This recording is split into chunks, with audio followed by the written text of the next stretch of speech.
Hello, my name is Ryan Magitimer, and welcome to the July 2023 Power BI Update. We got a lot of exciting updates for you this month. If you want to see a full list of all the updates, big descriptions, links to docs, that kind of stuff, I highly recommend you check out the monthly blog. You can find a link to the blog in the description of this video.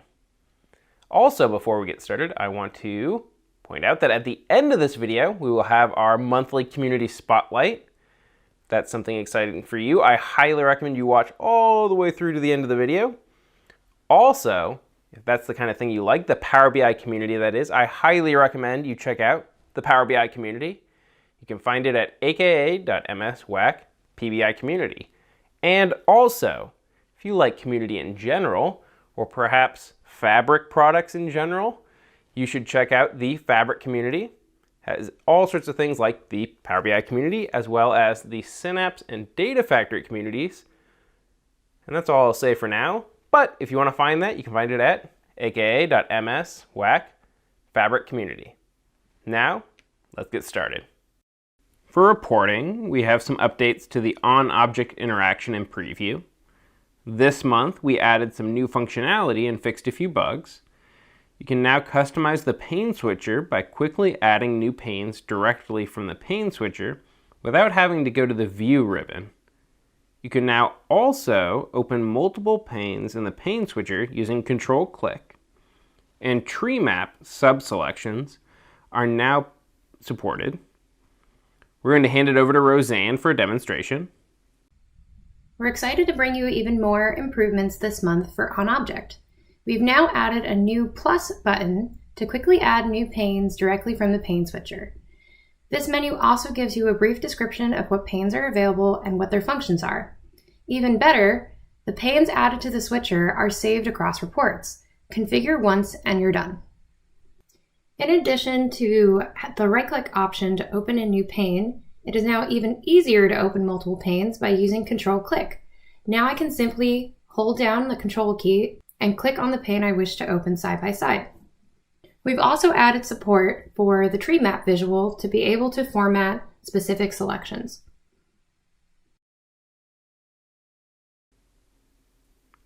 Thanks, Roseanne. Moving on to modeling, we've added relationship validation to the data model editing and the service feature to mimic the functionality in Power BI Desktop. When you define the properties of your relationship, the system will automatically validate it and offer appropriate choices for cardinality and cross-filter selections. Next up is data connectivity. We have some connector updates for you this month. The Google Analytics connector has been updated to support Google Analytics Data API, Google Analytics 4. To use this new functionality, use Implementations 2.0 when connecting. The Oracle connector has been updated to enable Azure AD-based single sign-on functionality through the on-premises data gateway. This will require the July release of the on-premises data gateway. The Azure Databricks and Databricks connectors have been updated. We've added a new DSR handler to the Databricks multi-cloud and fixed a UC not enabled and catalog Spark not found error in legacy code path using Databricks contents. The Denodo connector has been updated. This new version adds graphical support for the specification of native SQL queries at data source creation time. The Equus connector has a few updates. The beta attribute has been removed. You can now retrieve report content as CSV to remove the row limitation of .xlsx files. We've optimized handling of facilitating groups in the navigation tree. And you can now show report and/or location folders in navigation tree, even if one or the other is empty. And lastly, the Anaplan connector has been updated. This version of Power BI connector for Anaplan includes backend changes for compatibility with ongoing Anaplan infrastructure updates. There is no change to the user-facing connector features. Moving on to updates in service. we are happy to announce the revamp of our datasets detail page. Now, when you click on a dataset item in the OneLake Data Hub and Workspace view, you will be directed to the redesigned page that not only enhances the look and feel, but also introduces new capabilities for an improved user experience.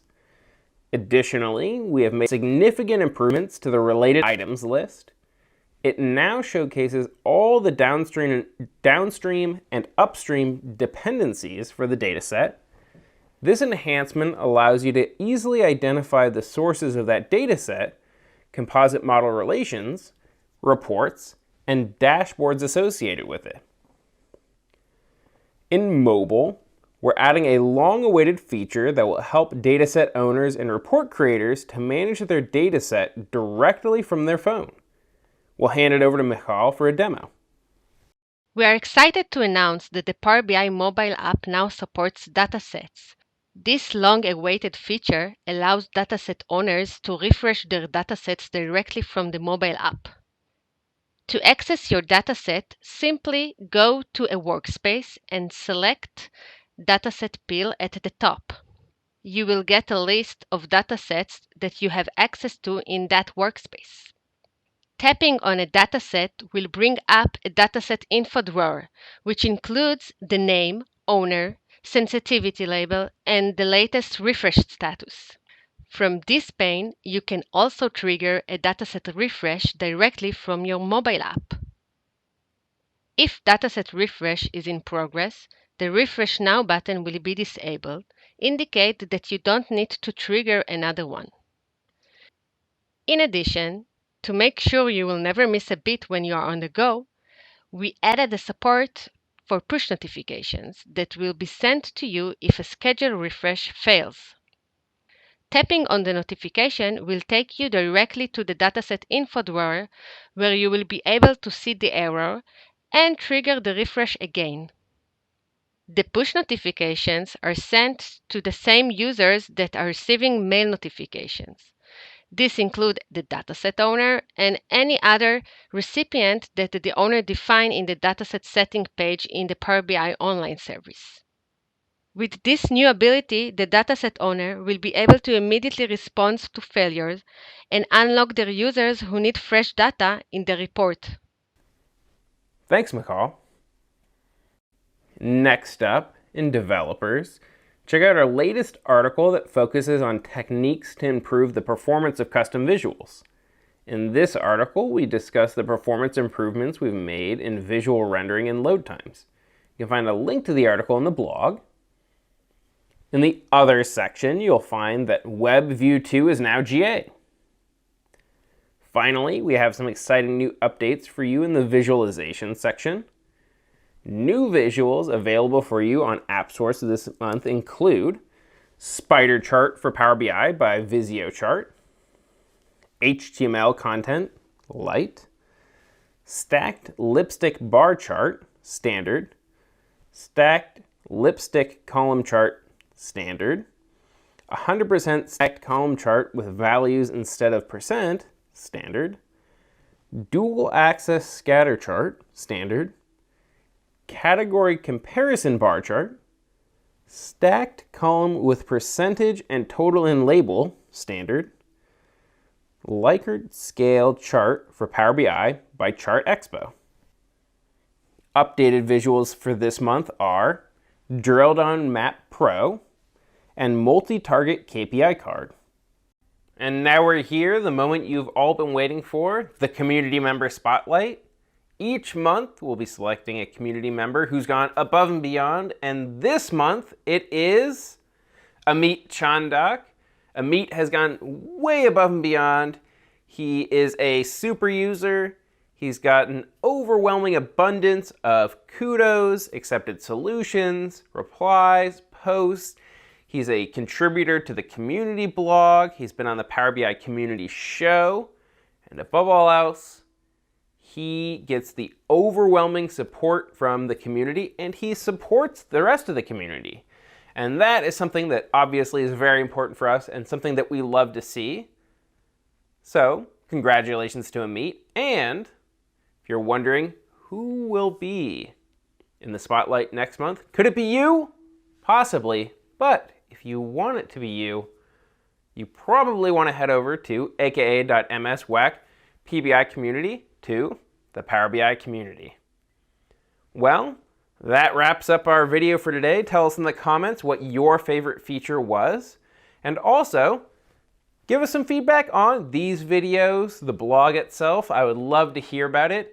I eagerly await the feedback each month. So please keep sending feedback on these videos. I do indeed read all the comments. I love seeing all the... Whoa. Getting attacked by a moth here. And as exciting as that moth is, like, comment, subscribe. Thanks for watching, and we'll catch you on the next one.